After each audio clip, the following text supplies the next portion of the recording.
The human body is amazing. The blood in the average human makes up about 7% of our body weight. Your body loses and reproduces about 1.7 ounces of new red blood cells every day.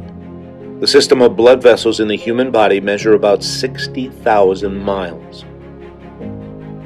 The heart pumps your blood through our body at an average of 108,000 times per day.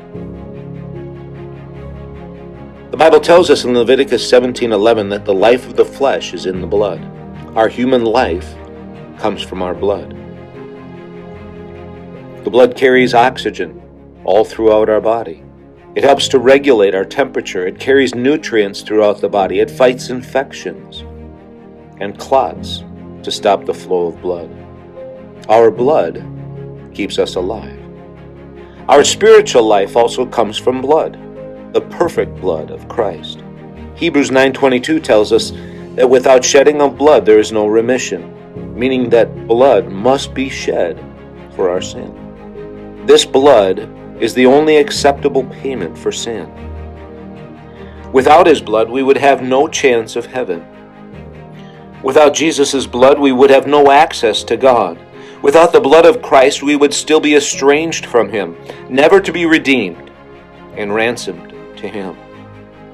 Without his blood, the only perfect, spotless blood, we would never be justified in his sight. We are saved because of the blood of Christ. Not only does the blood of Christ redeem us, ransom us, justify us, give access to the throne, restore our broken relationship, make us bold and sanctify us, it also gives power to overcome. In Revelation 12:11, it tells us that Satan will be overcome by the blood of the Lamb. We can claim the power of his blood when we are faced with our trials. There is life in his blood. There is power in his blood. In Hebrews, we are told that his blood purges our conscience from dead works to serve the living God. The blood of Christ gives life beyond rituals and laws. It gives life to serve a living God. He who is life in and of himself gives us life through his blood in order to serve him. He not only makes us into a new man, but improves the quality of that life that we live for him. This amazing blood is everlasting. It is regenerating.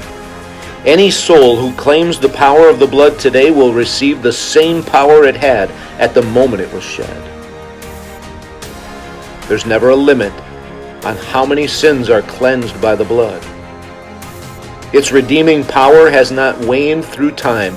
The power of the blood to draw us close has not lost strength to bring us back to him. No longer must we shed the blood of animals. The last sacrifice has been made.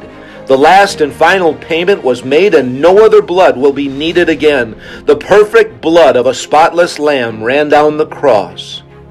It was taken to the mercy seat and applied across time. He has freely given us life through his powerful, redeeming, sanctifying, and cleansing blood.